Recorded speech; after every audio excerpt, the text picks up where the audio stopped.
Hello बच्चों, welcome back to my channel. आज का टॉपिक है भारतीय अर्थव्यवस्था के क्षेत्र। इसी में से इसके कुछ क्वेश्चन इम्पोर्टेंट है जो आप सभी को तैयार करना है।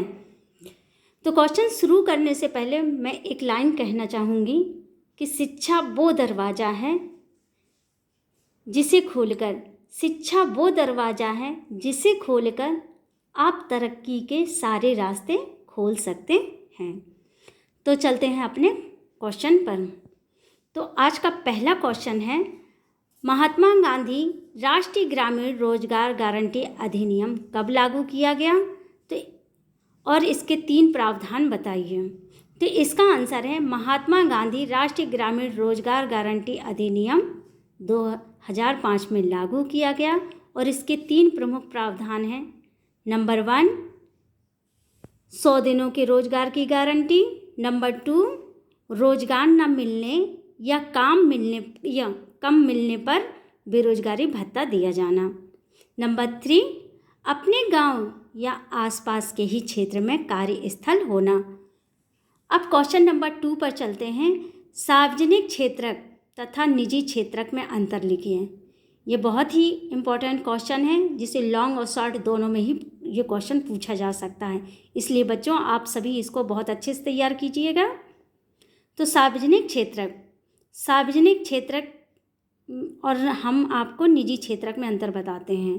तो सार्वजनिक क्षेत्रक परिसंपत्तियों पर सरकार का नियंत्रण रहता है। मतलब कि संपत्तियों पर किसका नियंत्रण रहता है? सरकार का नियंत्रण रहता है और सभी सेवाएं सरकार उपलब्ध करती हैं और सार्वजनिक क्षेत्र की गतिविधियां पूरे देश में जनता की सुविधा के लिए की जाती हैं।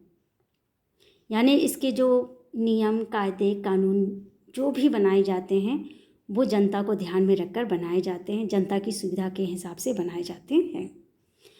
अब इसका चौथा है, इसमें क्या है? रोजगार सुरक्षित रहता है। इसमें रोजगार सुरक्षित रहता है मतलब कि आपको कभी नहीं निकाला जा सकता है। जब तक आपकी उम्र है तब तक एक काम का समय होता है, तब तक इसमें काम कर सकते हैं। आपको बीच में काम से नहीं निकाला जा सकता है। निजी क्षेत्र परिसंपत्तियों पर सरकार का नियंत्रण नहीं रहता बल्कि निजी स्वामित्व रहता है। नंबर 2, इसमें सभी सेवाएं एक ही व्यक्ति या कंपनी के हाथों में होती है। मतलब जो कंपनी शुरू करता है उसी के हाथों में मतलब वही मालिक होता है और इसकी गतिविधियां केवल लाभ कमाने के लिए ही की जाती हैं। और इसमें क्या है? रोजगार सुरक्षित नहीं रहता बल्कि असुरक्षित रहता है। क्वेश्चन नंबर 3 पर चलते हैं। किस आधार पर सार्वजनिक और निजी क्षेत्र को वर्गीकृत किया गया है? तो इसका आंसर है उद्यमों के स्वामित्व पर सार्वजनिक और निजी क्षेत्र को वर्गीकृत किया गया है। क्वेश्चन नंबर 4, छद्म बेरोजगारी क्या है? छद्म बेरोजगारी एक ऐसी अवस्था है जिसमें आवश्यक संख्या से अधिक किसी रोजगार में संलग्न रहते हैं। क्वेश्चन नंबर 5 है, संगठित क्षेत्र व असंगठित क्षेत्र किसे कहते हैं? या इससे रिलेटेड एक क्वेश्चन भी है कि संगठित क्षेत्र और असंगठित क्षेत्र में अंतर बताइए। ये भी क्वेश्चन बहुत ही इम्पोर्टेंट है। ये भी क्वेश्चन आप लोग बहुत अच्छे से तैयार कीजिएगा। तो संगठित क्षेत्र वह होता है जिसमें श्रमिकों को सामाजिक वेतन और पेंशन आदि की सुरक्षा रहती है और असंगठित क्षेत्र वह होता है जहां कर्मचारियों को सामाजिक वेतन या पेंशन इत्यादि की सुरक्षा प्रदान नहीं होती।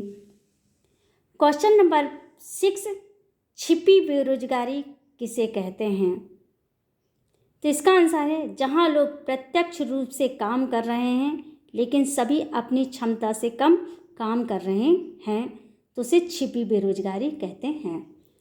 अंत में यही कहना चाहूँगी कि बच्चों वीडियो को ज़्यादा से ज़्यादा शेयर करें, लाइक करें, चैनल को सब्सक्राइब करें और एग्ज़ाम की अच्छे से तैयारी कीजिए। स्वस्थ रहिए, मस्त रहिए। मिलते हैं नेक्स्ट वीडियो में नए क्वेश्चन के साथ। तब तक के लिए बाय, टेक केयर।